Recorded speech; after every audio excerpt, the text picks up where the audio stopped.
अपने हाथों को उठाओ, अपने आंखों को बंद करो, बोलो सर्वशक्तिमान परमेश्वर,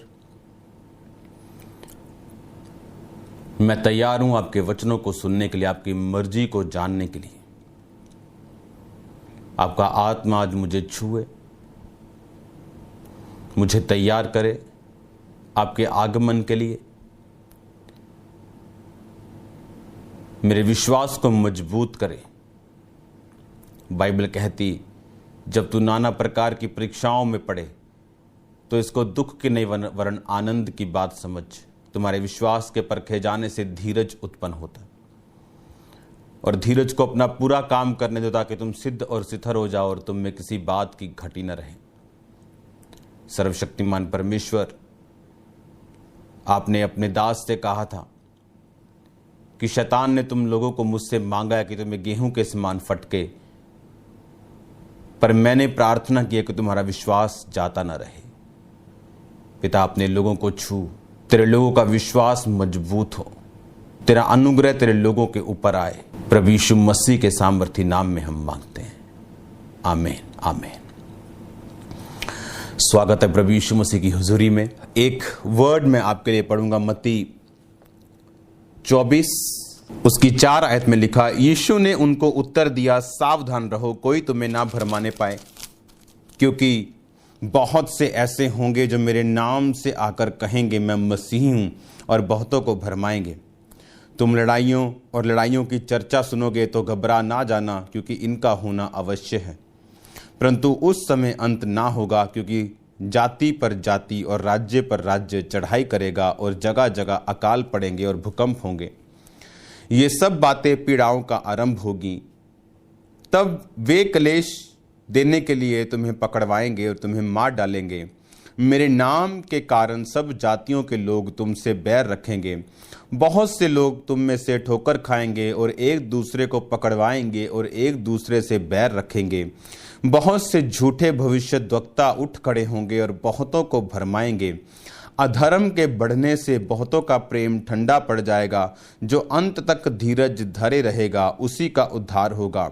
और राज्य का सुसमाचार सारे जगत में प्रचार किया जाएगा कि सब जातियों पर गवाही हो, तब अंत आ जाएगा।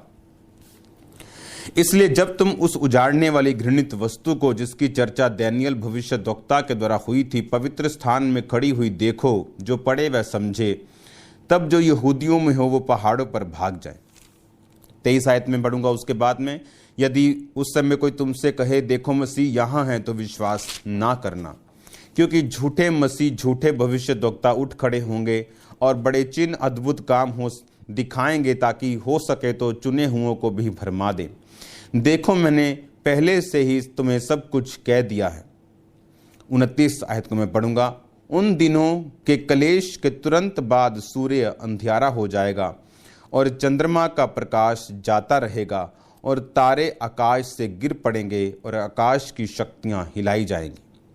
तब मनुष्य का पुत्र का चिन्ह आकाश में दिखाई देगा और तब पृथ्वी के सब कुलों के लोग छाती पीटेंगे और मनुष्य के पुत्र को बड़ी सामर्थ और ऐश्वर्य के साथ आकाश के बादलों पर आता देखेंगे।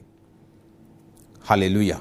32 आयत में पढ़ूंगा, अंजीर के पेड़ से दृष्टांत सीखो कि जब उसकी डाली कोमल हो जाती है और पत्ते निकलने लगते हैं, तब तुम जान जाते हो कि गर्मी का टाइम निकट है। इस रीति से जब तुम इन बातों को देखो तो जान लो वह निकट है, वरन द्वार पर ही है। मैं तुमसे सच सच कहता हूँ, जब तक ये बातें पूरी ना हो लें तब तक इस पीढ़ी का अंत नहीं होगा। आकाश और पृथ्वी टल जाएंगे, परंतु मेरी बातें कभी न टलेंगी। उस दिन उस घड़ी के विषय में कोई नहीं जानता, न स्वर्ग के दूत न पुत्र, परंतु केवल पिता। जैसे नूह के दिन थे वैसा ही मनुष्य के पुत्र का आना भी होगा। 44 आयत में पढ़ूंगा, इसलिए तुम भी तैयार रहो, क्योंकि जिस घड़ी के विषय में तुम सोचते भी नहीं हो उसी घड़ी मनुष्य का पुत्र आ जाएगा। अपने हाथों को उठाओ, बोलो थैंक यू जीसस। ये वचन मेरी जिंदगी में 100 गुना फल लेके आए। अंधकार की शक्तियां इन वचनों को जुरा ना सके। आमीन। एक चीज पक्की है, आज जिन मसलों से हम निकल रहे हैं ये परमेश्वर ने कहा, ये जितनी भी निशानियां हम देख रहे हैं, ये निशानी अभी सिर्फ, अगर बाइबल कहती है कि उन दिनों में सूर्य अंधेरा हो जाएगा, तो अब हम उसका एक छोटा सा हिस्सा देख रहे हैं। और लोग बोल रहे हैं भगवान जाने, लोग जो है गॉड जाने कि ये क्या है, 55 साल की उम्र में हमने ऐसा कभी नहीं देखा। आप देखो, किसी को नहीं पता ये क्या हो रहा है, लेकिन मसीही लोग जानते हैं ये क्या हो रहा है। परमेश्वर ने कहा कि जाति पर जाति, राज्य पर राज्य चढ़ाई करेगा, जगह जगह अकाल पड़ेंगे, भूकंप होंगे, अधर्म के बढ़ने से बहुतों का प्रेम ठंडा हो जाएगा, सूर्य अंधियारा हो जाएगा, चंद्रमा का प्रकाश जाता रहेगा। तब तुम मनुष्य के पुत्र का चिन्ह आकाश में देखोगे। अंजीर के पेड़ से दृष्टांत सीखो, जब उसकी डाली कोमल हो जाती, पत्ते निकलने लगते, तुम जान लेते हो कि गर्मी आ रही। इसी रीति से जब तुम इन बातों को देखो तो जान लो कि ये चीजें अब बहुत नजदीक हैं। अब आप देख रहे हो कि ये चीजें, ये चिन्ह जो है, ये दुनिया देख रही है, क्योंकि दुनिया ने कभी सोचा भी नहीं था कि ऐसे दिन भी आ सकते हैं कि सब कुछ बंद हो जाएगा और हमें घरों के अंदर रहना पड़ेगा और खाना एक बड़ी प्रॉब्लम हो जाएगी। किसी ने सोचा तक नहीं था। और ये मैसेज परमेश्वर बाइबल से लेके अब तक अपने दासों के द्वारा, बाइबल के द्वारा, अपनी आत्मा के द्वारा, वचन के द्वारा अलग अलग टाइम पे, अलग अलग सिचुएशंस पे देता आ रहा है। और परमेश्वर ने क्या कहा, जब तुम इन चीजों को, जब तुम चिन्हों को देखोगे तो तुम जान लोगे कि ये सब चीजें अभी द्वार पर हैं, इनका टाइम नजदीक है। परमेश्वर ने कहा जब तुम इन चीजों को देखो तो तैयार रहना। परमेश्वर ने कहा किसी के भरमाने में मत आना, झूठे भविष्यद्वक्ता खड़े होंगे। कोई मैसेज कर रहा था कि कोई बाल खाने के लिए बोल रहा है, कोई मीठा बंद करने के लिए बोल रहा है। परमेश्वर ने सब ये बाइबल में बता दिया गया सब कुछ। एक बात को हमेशा याद रखो, एक मिनिस्ट्री में हीलिंग होना इस बात का चिन्ह नहीं है कि वहां परमेश्वर मौजूद है। मैंने बड़ी एक अजीब बात बाइबल में पढ़ी, मैं आपको पढ़ा के दिखाता हूं। ये मेरी पर्सनल स्टडी थी जो मैं अभी आपको सिखा रहा हूं। ये मेरे प्रचार का हिस्सा नहीं था, लेकिन मुझे लगता है कि मुझे ये आपको बताना चाहिए। अगर आप बाइबल में पहला शमूएल की पुस्तक को बड़े ध्यान से पढ़ो तो इसमें आपको एक चीज बड़ी अजीब मिलेगी। वो चीज शुरू होती है पहला शमूएल उसकी 9 बाब से, जब शाऊल को राजा बनाया गया शमूएल नबी के द्वारा। तो बाइबल कहती है कि वो उसके चिन्हों पे खड़ा न रहा परमेश्वर के, और परमेश्वर ने जब उसको बोला कि अमालेकियों को नाश कर, क्योंकि उन्होंने इजराइलियों के साथ बलवा किया था, जाके कोई कोमलता मत दिखाना, सब जानवर खत्म कर देना, लोग खत्म कर देना। और बाइबल कहती है शाऊल गया और उसने अच्छी अच्छी वस्तुएं अपने लिए रख छोड़ी। और जब शमूएल आया तो बोला कि गायें बाँ बाँ कर रही हैं और भेड़े म्याऊं म्याऊं मिमिया रही हैं, बह मैं कर रही हैं, ये क्या है? मैंने क्या तुमको खुदा ने नहीं कहा था कि तुम सब कुछ नाश कर दो? उसने कहा हाँ, ये सब कुछ खुदा के लिए रखा है। तो उसने कहा कि क्या खुदा ये चाहता है कि तुम उसको भेंट दो? क्या खुदा ये चाहता है कि पहले तुम उसकी बात को सुनो और उसकी आज्ञाओं को मानो? आप इस पूरे घटनाक्रम को जब पढ़ते हैं तो बाइबल कहती है कि इस घटनाक्रम के बाद जब शाऊल ने एक और गुनाह किया कि जो काम शमूएल नबी ने करना था, उसने आके भेंट चढ़ानी थी और बलि देनी थी और परमेश्वर का धन्यवाद करना था। और शमूएल जब लेट हुआ तो शाऊल ने वो काम कर दिया। उसने कहा लोग इधर उधर हो रहे हैं, मुझे युद्ध में जाना है, तो तू लेट हो गया था इसलिए मैंने ये काम कर दिया। इसमें परमेश्वर ये मैसेज दे रहा था कि हर एक व्यक्ति की कॉलिंग अलग है।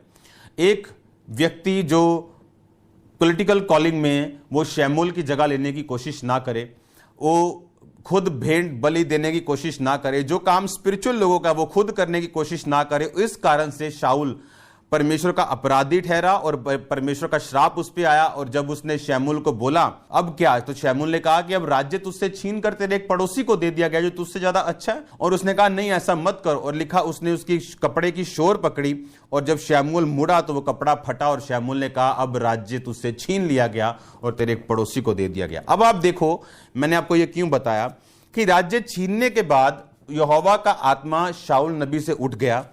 और बाइबल कहती है कि उस समय जब परमेश्वर का आत्मा उसके साथ नहीं था, क्योंकि परमेश्वर ने दाऊद को राज्य देने की ठान ली थी।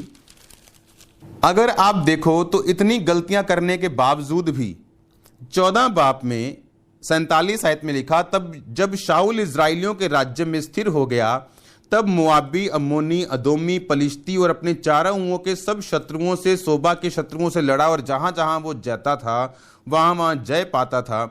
फिर उसने वीरता करके अमालेकियों को जीता और इजराइलियों को लूटने वालों के हाथ से छुड़ाया। इससे पहले 13 बाब उसकी 14 आयत को मैं पढ़ता हूं, परंतु अब तेरा राज्य बना ना रहेगा। यहोवा ने अपने लिए एक ऐसे पुरुष को ढूंढ लिया है जो उसके मन के अनुसार है, और यहोवा ने उसी को अपनी प्रजा पर प्रधान होने को ठहराया है, क्योंकि तूने यहोवा की आज्ञा को नहीं माना। आप देखो यहां पर वो परमेश्वर उसकी जगह दूसरे लोगों को चुन चुका है, दूसरे एक बंदे को चुन चुका है, और फिर भी बाइबल कहती है शाऊल जो था वो जहां जाता था वहां जय पाता था। और चुनने के बावजूद जब परमेश्वर का आत्मा शाऊल पर से उठा, लिखा दुष्ट आत्मा उसे घबराता था, फिर भी वो कितने सालों तक इजराइल पर राज्य करता रहा जब तक दाऊद उस कुर्सी पर नहीं आया।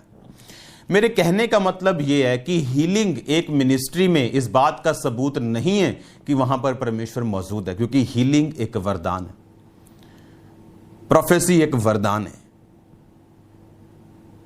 हमें वचन के साथ भी मिला के देखना है। बाइबल कहती है जब पौलुस वचन सुनाता था तो अपने लोगों को बोलता था कि जो बातें मैंने तुम्हें सिखाई हैं बाइबल में ढूंढो, क्या ऐसा है कि क्या ऐसा नहीं। हम मार तब खाते हैं जब हम कोई भी प्रोफेटिक वर्ड को या किसी भी बात को जब हम बाइबल के साथ मैच नहीं करते और अपने ही नाश का कारण हम खुद बनते। और जो चालाक लोग हैं वो लोगों के भोलेपन का फायदा उठा रहे।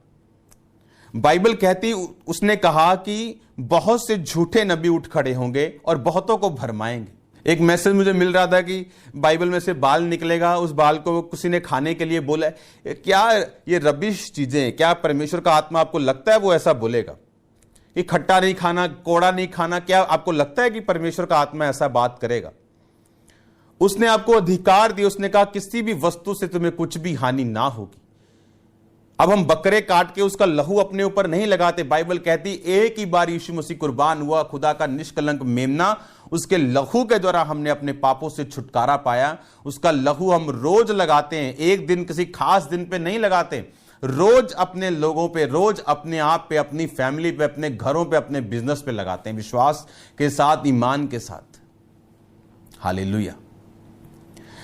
अब आपको यह बात समझनी है कि आपको वचन के साथ कितना जुड़े रहने की जरूरत है, क्योंकि परमेश्वर अलग अलग निशानियां दुनिया के लोगों को दे रहा है और दुनिया के लोग कह रहे हैं हमें तो मालूम नहीं, हमारी तो 55 साल की उम्र है, हमने तो कभी ऐसा देखा नहीं। लेकिन आप ऐसा नहीं कह सकते, क्योंकि आपको बार बार वचन में, प्रचार में, नबियों के द्वारा, बाइबल के द्वारा, वचन के द्वारा, यीशु मसीह ने 2000 साल पहले जो आज हो रहा है, परमेश्वर ने पहले ही हमें बता दिया था कि हमें कैसी तैयारी करनी पड़ेगी और कैसा टाइम आएगा।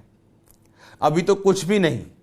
आज लोग लंगर के लिए, आज लोग राशन के लिए तरस रहे हैं, व्याकुल हैं। सोचो अभी तो ये टेम्परेरी सिचुएशन है, ये सिचुएशन खत्म हो जाएगी, लेकिन एक ऐसा टाइम आएगा जो आज आप देख रहे हो, ये एक परमानेंट लाइफ होगी लोगों की। आने वाला टाइम सेम नहीं है, क्योंकि आप देख रहे हो परमेश्वर का आत्मा किस रीति के साथ काम कर रहा है, किस रीति के साथ वो अपने सच्चे लोगों के द्वारा कार्य कर रहा है, किस रीति के साथ परमेश्वर का आत्मा बड़े बड़े और अजीब और अचंभे काम कर रहा है। मेरे भाइयों, मेरी बहनों, भरमावे में मत आओ। आपको परमेश्वर के वचन के साथ जुड़ना है, आपको परमेश्वर की आत्मा की बातों को सुनना है। बाइबल कहती है, यीशु मसीह ने एक दृष्टांत दिया और परमेश्वर ने कहा कि एक बंदे ने, एक धर्मी ने बीज को बोया और उसका बैरी आके जंगली बीज बो के गया, और जब वो बीज थोड़ा बड़ा तो उसने देखा कि जंगली बीज है, मैं इसको क्यों ना पट दूं, इसको क्यों ना उखाड़ दूं। तो परमेश्वर ने कहा मत कर, ऐसा ना हो कि तू अच्छे बीज भी इसके साथ अच्छी फसल भी उखाड़ फेंके। आप जानते हैं कुछ लोग कपटी होने के बावजूद भी उनका न्याय अभी नहीं होगा। क्यों? क्योंकि बहुत से धर्मी लोगों का विश्वास उन लोगों के साथ जुड़ा हुआ। परमेश्वर अभी उन्हें नाश नहीं करेगा। क्यों? क्योंकि बहुत से धर्मी लोगों का फेथ उनके साथ जुड़ा हो। परमेश्वर ने कहा अगर मैं एक कपटी को उखाड़ूंगा तो बहुत से धर्मी भी साथ में उखड़ जाएंगे। इसलिए क्या करें, इन दोनों को एक साथ बढ़ने दो। टाइम आएगा जब स्वर्गदूत आएंगे, कटनी वाले आएंगे, जब काटेंगे और मैं बोलूंगा गेहूं को अलग कर दो और भूसी को और उस जंगली बीज को अलग कर दो, और जंगली बीज को जला दो और गेहूं को मेरे खत्तों में बटोर लो। यानी धर्मियों को स्वर्ग में भेज दो और उनको नरक में भेज दो। हालेलुया। आपको इन बातों का ध्यान देना जो बाइबल में लिखा है। बाइबल, परमेश्वर ने कहा जब तक ये बातें ना हो लेंगी आकाश और पृथ्वी टल जाएंगे, लेकिन मेरी बातें नहीं टलेंगी, क्योंकि जब तक ये बातें पूरी ना होंगी इस पीढ़ी का अंत नहीं होगा। और तुम जागते रहो, क्योंकि अगर इंसान जान जाए कि चोर किस घड़ी आएगा तो वो जागता रहे, लेकिन उसे नहीं मालूम किस घड़ी आएगा। मनुष्य का पुत्र यानी यीशु मसीह भी किस घड़ी आएगा, परमेश्वर ने कहा तुम्हें नहीं मालूम, पर तुम जागते रहो। कौन सी? ये आंखों से जागते रहने के लिए नहीं, लेकिन स्पिरिट से हमें जागना और जांचना और परखना कि परमेश्वर की आत्मा के साथ हमें जुड़े रहना, वचन की प्रतीति को करना, परमेश्वर की आत्मा के साथ जुड़ना। क्या हम वो निशान नहीं देख रहे आने वाले टाइम के? मैंने अपनी लाइफ में ऐसे झूठे नबियों को देखा है जो 10 मिनट पहले नबूवत कर रहे होते हैं और उसके बाद लड़कियों के साथ सो रहे होते हैं। ये बात मैं कभी ना बताता, लेकिन ये बताना मुझे जरूरी है, क्योंकि मैं ऐसे लोगों के करीब को मैंने देखा है। और मुझे झटका लगा कि हम जो इंडियन लोग हैं, जिन्होंने अलग अलग जातियों से, धर्मों से यीशु मसीह को, सच्चे परमेश्वर को जाना है, वो तो बिल्कुल अलाउ नहीं करेंगे। उनका विश्वास और विवेक तो बिल्कुल इस चीज के लिए अलाउ नहीं करेगा कि वो पाप से निकल के तो पाप में फंस जाएं। तो क्या हम पहले फिर अच्छे नहीं थे? अगर पैसा ही कमाना था तो क्या पहले बिजनेस बहुत अच्छा था तो वहां कमाते? अगर व्यभिचार ही करना था, धोखा ही देना था लोगों को, तो पहले भी तो कर रहे थे। तो मसीह में आने की क्या जरूरत थी? अगर मसीह में आने के बावजूद भी हम साफ और पाक नहीं हुए तो सोचो नरक में क्या हाल होगा ऐसे लोगों का। सोचो नरक में फ्रंट लाइन पे होंगे कि नहीं होंगे, और सबसे ऊंची सजा के हकदार होंगे कि नहीं होंगे। हमें यह बात को सीरियसली लेना है। परमेश्वर ने सब आशीषें हमारे लिए बनाई है, सब बरकतें हमारे लिए बनाई, लेकिन क्या उसका मकसद सिर्फ इन आशीष और बरकत को देना है? क्या हम सिर्फ आशीष बरकत के पीछे भागें या अपनी आत्मा का ध्यान रखें? अगर अब्राहम सिर्फ अपने बेटे के लिए ही भागता और सोचता, एक टाइम यीशु मसीह से हट जाता, क्योंकि 99 ईयर में उसको ये शक रूपी विश्वास हो गया था कि अब बेबी नहीं होगा, लेकिन बाइबल कहती वो स्वर्गीय यरूशलेम की बाट को जोता था। क्या इस मिनिस्ट्री में हमने मिरेकल्स नहीं देखे? क्या अंधों को आंखें देते नहीं देखे? क्या कैंसर के रोगी आजाद होते नहीं देखे? क्या हमने बड़े बड़े मौजूदे होते नहीं देखे? हमने सब देखे, लेकिन ये सब मिरेकल, सब प्रोफेसी, सब चमत्कार इसलिए हैं कि हम उद्धार में बने रहें, वचन पे विश्वास करें, आने वाले आगमन के लिए तैयार रहें, आने वाले दिनों की निशानियों को देख के अपने आप को परफेक्ट करें, व्यभिचार से निकलें, पाप से निकलें, लालच से निकलें, पैसों के लालच से निकलें, हर तरह के बुरे कर्म को छोड़े और परमेश्वर के पीछे भागें। हालेलुया। याद रखो, शैतान कॉपी करता है, उसके पास अपना दिमाग नहीं। अब जो दुनिया में हो रहा है, एक नया वर्ल्ड ऑर्डर जो बन रहा है, ये शैतान का काम है। जैसे परमेश्वर अपने लोगों को खड़ा करता है, वैसे ही शैतान भी अपने लोगों को खड़ा करना चाहता है। शैतान का काम है कि जो धर्मी कर रहा है उसकी कॉपी करी जाओ, बस कॉपी पेस्ट करी जाओ। जो ये कर रहा है अच्छा ही होगा, अब कॉपी मारी जाओ। जो परमेश्वर कर रहा है उसकी कॉपी करी जाओ। आपको ये बात समझनी है कि अब दिन सेम नहीं है। अगर आप मसीह लोगों को देखो तो कहां परमेश्वर का काम है जहां कम हो रहा है। खुदावंद के भीड़ों की भीड़ परमेश्वर में आ रही। और आप देखो, एक वचन में पढ़ता हूं, आप देखो जो हो रहा है, अब तो इस हद तक हो रहा है कि हमें अपने घुटनों पे आके खुदावंद से माफी मांग के उसके साथ सदा के लिए जुड़ जाना चाहिए। हालेलुया। अब आपने ध्यान से पढ़ना इसको, ध्यान से सुनना इसको। लिखा, शाऊल के पिता की गद्दियां खो गईं और परमेश्वर पिता ने, उसके बाप ने उसको ढूंढने के लिए भेजा, और जब वो ढूंढने गए, मिली नहीं तो काफी आगे निकल गए। उसका सेवक बोला, हम तो बहुत आगे निकल आए। शाऊल बोला, चल वापिस चले, ऐसा ना हो पिता गद्दियों की चिंता छोड़ के हमारी चिंता करे। तो उसने कहा, नहीं, यहां एक नबी है, दर्शी है, उसके पास चलते हैं। तो लिखा, वो जब नबी के पास गए तो उसने कहा, तेरी गधियां जो 3 दिन हो गए खो गई थी, उनकी चिंता ना कर, क्योंकि वो मिल गई हैं। इज़राइल में जो कुछ मन भाव है वो किसका है? क्या वो तेरा और क्या तेरे पिता के घराने का नहीं? शाऊल ने उत्तर दिया, क्या मैं बिन्यामीनी अर्थात इज़राइल गोत्रों में सबसे छोटे गोत्र का नहीं हूं? क्या मेरा कुल बिन्यामीन के गोत्र के सारे कुलों से छोटा नहीं है? मैं इसलिए पढ़ा रहा हूं, आप देखो यीशु मसीह ने सबसे ज्यादा काम कहां किया? आम लोगों में। जो आम लोग हैं मेरे आप जैसे, सबसे ज्यादा उनकी लाइफ में काम किया। अमीर 10 बार सोचता है, अच्छा मसीह को मान लूंगा, अच्छा फलाना रिलेशन क्या होगा, ढिमकाना मंत्री क्या बोलेगा। एक आम बंदा ये नहीं सोचता। जब उसे जीवित परमेश्वर मिलता वो उसकी ओर भागता, किसी की परवाह नहीं करता। इसलिए परमेश्वर ने कहा, अमीरों का मुश्किल होगा मेरे राज्य में प्रवेश करना, क्योंकि वो बहुत सी चीजों के साथ कॉम्प्रोमाइज नहीं कर पाएंगे। लेकिन अगर परमेश्वर चाहे तो सब कुछ कर सकता है, और अमीरों के दिल को जैसे जक्कई को बदला वो बदल सकता। इसमें क्या कहा मालूम शाऊल ने? शमूएल बोला, क्या इज़राइल का सब मन भाव तेरा नहीं है? कहता, मेरा इज़राइल का सारा मन भाव? इज़राइल में जो सारे धनी लोग हैं, बड़े करोड़पति हैं, जो बड़े बड़े इज़राइल के धन है, बड़े बड़े सोने के भंडार हैं, क्या वो मेरे हैं? कहता, मैं तो इज़राइली जो गोत्र, जितने गोत्र हैं, मैं सबसे छोटे गोत्र में हूं, और मेरा कुल मेरे गोत्र में सबसे छोटा है, यानी मैं सबसे नीचे हूं, मतलब लाइन में सबसे नीचे हूं, सबसे छोटा हूं, मैं आम हूं बहुत। तो उसने क्या कहा, परमेश्वर ने तुमको नहीं चुना? बाइबल कहती क्या परमेश्वर ने इज़राइलियों को इसलिए नहीं चुना कि वो धरती में सबसे छोटी कौम थी, और उनको चुन के परमेश्वर ने कहा, मैं तुम्हें इसलिए चुना क्योंकि तुम गिनती में कम थे, और मैंने इसलिए चुना कि ताकि मैं बड़े लोगों को, बड़ी कौम को अगर चुनूं तो वो कहते हैं कि मेरे बड़े होने के कारण यहोवा ने हमें चुना। मैंने इसलिए इज़राइलियों को चुना क्योंकि वो छोटे थे। इसलिए परमेश्वर आज तंग कौन हो रहा है राशन के लिए? आम लोग। कहां खुदावंद ने काम किया सबसे ज्यादा? आम लोगों में। किनको वो चुनता है? आम लोगों को। लिखा, वो तुच्छों को चुनने के लिए, व्यर्थ को चुनने के लिए, छोटों को चुनने के लिए, अछूतों को चुनने के लिए। लिखा, जिनको लोग व्यर्थ और तुच्छ और कचरा समझते वो उनको चुनने और उनको बड़ा और उनको बड़ी पदवियां और ऊंची पदवियां देने के लिए, उनको कुछ ऐसा बनाने के लिए कि जो अपने आप को कुछ समझते हैं वो अपने आप को भी व्यर्थ समझे उन लोगों के सामने। मैं उनको ऐसा बनाने के लिए आया।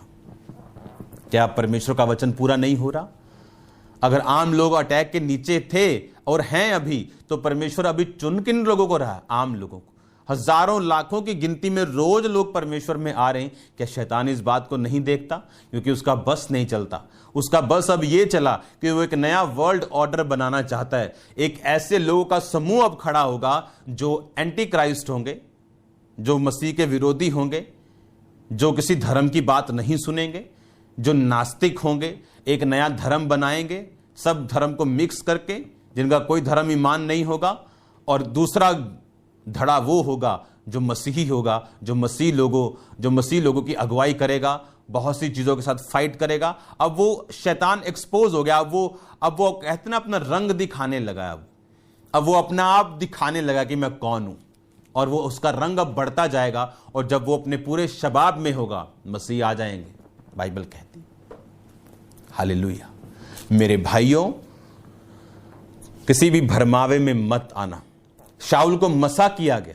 एक समय वो मसा में था, अभिषेक में था, उसके ऊपर मसा था राजाओं को मारने का। और बाइबल कहती जब परमेश्वर का आत्मा उससे हट गया, मसा फिर भी काम कर रहा था। इसका मतलब यह नहीं कि परमेश्वर शाऊल के साथ था। बाइबल कहती किसी के भरमावे में मत आना। कोई कहे मसीह यहां, मसीह वहां, देखो ऐसा करो वैसा करो, तो मत आना। अपने विश्वास को कमजोर मत करना, बाइबल की बातों को पूरा करना। चुने हुए लिखा भरमाए जाएंगे अगर वो इस वचन को नहीं सुनेंगे तो। हालेलुया। ये हीलिंग मिरेकल्स हमारे फेथ को बनाने के लिए किस बात के ऊपर? कि मसीह आने वाला, और हमें तैयारी करनी और हमें पवित्रताई में चलना और परमेश्वर की बातों को सुनना है। क्योंकि लोग ये कहते हैं हमें क्या मालूम, हम तो 55 साल से ऐसा कभी नहीं देखा। हाँ, हमने रेनबो देखा लेकिन धरती पे देखा, लेकिन सूरज के आसपास ऐसा काला नहीं देखा। काले के आसपास ये क्या हो रहा है, हमने ऐसा कभी नहीं देखा। ये कुदरत क्या कर रही है, हमने, बाइबल कहती तुम्हें एक एक चीज बता दी गई। ऐसा कुछ भी धरती पे नहीं हो रहा जो मसीह लोग बोले अच्छा ये क्या हो रहा है, हमें ये तो मालूम नहीं क्या हो रहा है। एक एक वर्ड, एक एक सिंगल बिंदु बाइबल में लिखा है जो आज हम देख रहे हैं। झूठे नबियों को देख रहे हैं, आज हम प्रॉब्लम्स को देख रहे हैं, आज हम राशन की लाइनों को देख रहे हैं, आज हम लोगों को रोते हुए देख रहे हैं। हालेलुया। बाइबल कहती परमेश्वर अपने सच्चे लोगों के द्वारा, अपने लोगों के द्वारा वो चिताता आया, वो बताता आया। लेकिन मसीह लोग घबराए ना, क्योंकि ठंडा पानी पीने का टाइम आ रहा है, आपका रिलैक्स होने का टाइम भी आ रहा है। मैं आपको दावा करता हूं यीशु मसीह के नाम में, इस अकाल, इस मरी के बाद, और परमेश्वर ने मुझे यह चीज बताई कि वो आप लोगों के फोकस को सेट कर रहा है, आपको रीडेडिकेट कर रहा है, वो आपको मोल्ड कर रहा है। वो देखना आपके प्लान्स, खुदावंद आपसे बात करेगा। जो लोग सच्चे मसीही हैं, जो लोग आत्मा में, जो लोग पवित्रताई में, जो लोग प्रार्थना में, वो आपके साथ बात कर रहा है। मैं जानता हूं, परमेश्वर ने कहा मुझसे, मैं इन लोगों के साथ बात कर रहा हूं, मैं इनको नई योजनाएं दे रहा हूं, किस तरह से आगे अपनी जिंदगी में जाना है, किस तरह से बढ़ना है, वो आपको नए प्लान्स दे रहे हैं। हालेलुया। परमेश्वर ने हमें भी एक नया फोकस दिया है, एक प्लान्स परमेश्वर हमें दे रहा है। उस प्लान में आप शामिल हैं। मैं जानता हूं परमेश्वर आपको प्लान देगा, वो आपको नई योजनाएं देगा, वो आपको और आत्मिक करके सब कुछ खुदावंद के ऊपर निशावर करने के लिए वो आपको ऐसी बुद्धि, ऐसा बोल, ऐसा ज्ञान, ऐसा विवेक, ऐसी ताकत आपके, ऐसा कॉन्शियस वो आपको देगा कि आप लोगों के लिए खड़े हो सके। अब आप जब ये लॉकडाउन खुलेगा, आज नहीं तो 1 महीने बाद, आप अपनी लाइफ को ज्यादा इंजॉय करेंगे, अब अपनी लाइफ के लिए ज्यादा परमेश्वर का थैंक्स करेंगे। हर खाने का निवाला खाते आप परमेश्वर का थैंक्स करेंगे। जब कोई परदेशी खा रहा होगा अपने घर में, आप खुदावंद का थैंक्स करेंगे कि मैंने इन्हें रोते हुए देखा, आज मैं इन्हें खाते हुए देख रहा हूं, खुदावंद का थैंक्स हो। ये वो टाइम है जब आपको सोचना है, आपको बोलना है, खुदावंद मुझसे बात कर, मुझे नया प्लान दे। जब मैं इस अकाल के टाइम से निकलूं तो मैं एक नया मनुष्य हूं, जो तेरे प्लान्स, तेरी भरपूरी के साथ भरा हुआ हो, जो लोगों के बारे में सोचे, जो तेरे बारे में सोचे, तेरे आगमन के बारे में सोचे। आपको वैसा मनुष्य बनना है। नहीं तो फिर आप मसीह में आए तो पहले और अब में आप में क्या फर्क है? अगर आपने बाबाओं की तरह ही मसीह में चलना है, बाबा कह रहे ये विभूति ले जाना, बस अब आप बोल रहे हो कि मैंने अब खट्टा नहीं खाना, तो पहले फिर वहीं रहते आप क्यों मसीह में आए? बाइबल कहती नियत दिनों को मानना, नया दिन, नया विश्राम दिन को मानना, यह तुम्हारे लिए श्राप के बराबर है, क्योंकि यीशु मसीह ने सारी व्यवस्थाएं चढ़ के खत्म कर दी। अब जो कोई व्यवस्था को मानेगा, लिखा, वो श्राप के नीचे होगा। हम अब व्यवस्था को मानने वाले नहीं, अब क्राइस्ट को, यीशु मसीह को मानने वाले। वो कुर्बान हुआ, मारा गया, गाड़ा गया, मुर्दों में से जी उठा। हमें अपने आप को बदलना है, क्योंकि ये शैतान की चाल है कि हम मसीह में तो आ गए, लेकिन हम उन्हीं बंधनों में पड़े रहें, उन्हीं वहम, उन्हीं भरमों के बंधनों में हम पड़े रहें, जो कि एक सही बात नहीं। क्राइस्ट की बॉडी में ये चीज सही नहीं, और ये नहीं होना चाहिए। कोई वहम, कोई भरम नहीं होना चाहिए। यीशु मसीह ने कहा जो तुम्हारे अंदर जाती है वो तुम्हारा कुछ नहीं कर सकती, क्योंकि वो तुम्हारे टॉयलेट से निकल जाती। जो अशुद्ध करने वाली बातें, कुचिंता, व्यभिचार, बुरा सोचना, जेलसी, उसको छोड़ना है। यह खट्टा मीठा कुछ नहीं है। आपको परमेश्वर में सच्चाई के साथ चलना है। मैं आपको खुदावंद का एक दास होने के नाते बता रहा हूं, आप ना माने तो ना माने, किसी वहम में, किसी भरम में नहीं आना है। परमेश्वर ने कहा हो सकता है चुने हुए भी भरमाए जाएं इन्हीं चक्रों में। ये अंत का टाइम है, आपको तैयार रहना है। यीशु मसीह ने अपना लहू इसके लिए नहीं बहाया, इन ड्रामों के लिए नहीं बहाया, उसने अपने कोड़ों को इसलिए नहीं खाया। बाइबल कहती वो तुम्हारे लिए मारा गया, तुम लहू के साथ मोल लिए गए, तुम्हें खरीद लिया गया। अब मुझे बकरे लेके जाने की जरूरत नहीं है। अब मैं जानता हूं मसीह मेरे लिए कुर्बान हुआ। एक ही बार उसने सब कुर्बानी के लिए अपना लहू बहाया और वो मुर्दों में से फिर जी उठा। हालेलुया। क्या हमें ये निशानियां थोड़ी हैं? मैंने एक क्वेश्चन आपसे किया था। मैंने कहा था कि अब पॉल्यूशन भी नहीं है, जलंधर से पहाड़ दिख रहे हैं। अब शांति भी बहुत है, सड़कें खाली है, यूरोप की तरह हो गया। क्या अब शांति है? क्योंकि शांति हमारे बाहरी वातावरण में नहीं। आज लोगों को डर सता रहा है, अमीर से लेके गरीब तक, छोटे से लेके बड़े तक कि मैं मर ना जाऊं। लेकिन मसीही लोग लिखा, तू अकाल के समय हंसमुख रहेगा। मैं अपनी ज्योति अकाल के समय तेरे चेहरे से चमकाऊंगा। क्योंकि मसीह लोग जानते हैं कि ये धरती उनका आखिरी डेस्टिनेशन नहीं, वो स्वर्ग के अधिकारी हैं, जहां अनंत जीवन उनका वेट कर रहा है, उनका इंतजार कर रहा है। हमारा जीवन यहां खत्म नहीं है। याद रखो, ये सब चीजें हमें फोकस में लेके आने के लिए और डेडिकेट करने के लिए और मजबूत करने के लिए और फेथ में लेके आने के लिए कि वाओ क्या हो रहा है, ये बाइबल का एक एक वर्ड पूरा हो रहा है। जो मैंने पढ़ा था, जो मैंने देखा था, जो मैंने सुना था, वो सब कुछ पूरा हो रहा है। ग्लोरी टू गॉड, सब कुछ पूरा हो रहा है। बाइबल कहती है शाऊल पे परमेश्वर का आत्मा नहीं था, फिर भी वो राजाओं को मार रहा था और जीत भी रहा था। इसीलिए खुदावंद ने हमें रिटर्न वर्ड दिया। रिटर्न वर्ड किसी नबी से, किसी अप्रेरित से, किसी पास्टर से, किसी संस्था से, किसी देश से, ये सबसे ऊपर है। रिटर्न वर्ड ये सबसे ऊपर है। Return word of Christ, logos जिसे हम बोलते हैं।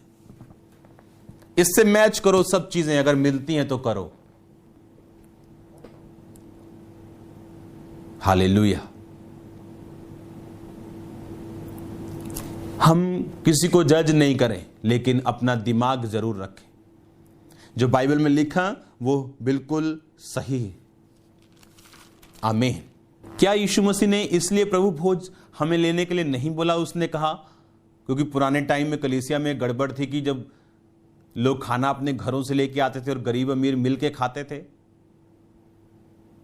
और कुछ अमीर प्रॉब्लम में आ गए कि सूखी रोटी नहीं खाई जाती, अपना पनीर बांटा नहीं जाता, तो लिखा वो पहले खा लेते थे। और पौलुस ने उनकी डांट लगाई। उसने कहा